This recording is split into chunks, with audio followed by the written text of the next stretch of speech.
दोस्तों, एक बार एक बहुत ही महान वजीर के मन में प्रश्न उठा कि पाप क्या होता है और पुण्य क्या होता है। इसी प्रश्न के उत्तर की खोज में वो वजीर एक साधु के पास जा पहुंचा। साधु अपनी भक्ति में लीन थे। तो वजीर ने प्रणाम करते हुए पूछा, महाराज साधु जी, मेरे मन में एक प्रश्न है, आप क्या उसका उत्तर दे सकते हैं? क्या आप मुझे बता सकते हैं कि पाप क्या होता है और पुण्य क्या होता है? तो उस साधु ने उस वजीर को नीचे से लेकर ऊपर तक देखा और कहा, तुमने अपनी शक्ल भी देखी है? तुम्हारा तो ये प्रश्न पूछना ही नहीं बनता, अपनी शक्ल तो देखो। जैसे ही साधु ने ये शब्द कहे, वजीर का हाथ उसके तलवार के मुट्ठे पे जा पहुंचा।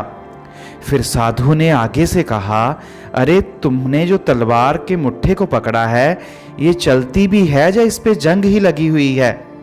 जैसे ही साधु ने ये शब्द कहे, वजीर ने अपनी म्यान में से तलवार बाहर निकाली। तो साधु आगे बोले, अरे इससे गला भी कटता है जो तुमने दिखावे के लिए रखी हुई है।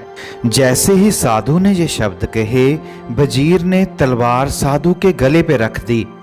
तो साधु बोले, बेटा यही पाप है।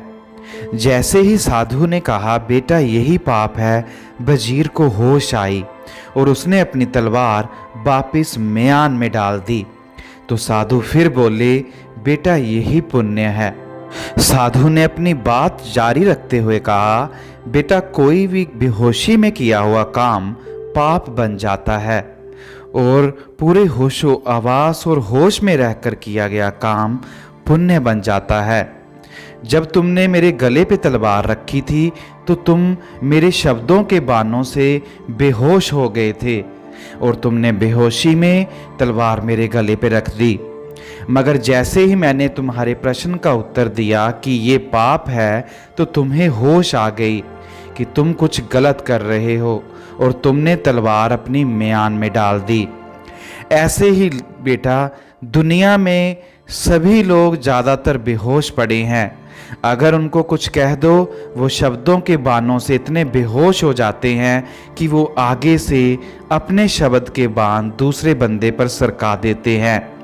अगर आप किसी को कुछ उल्टा कह दो तो वो उसी वक्त बेहोश होकर आपको भी खरी खोटी सुना देता है। तो बेटा पाप और पुण्य सिर्फ होश और बेहोश का ही फासला है।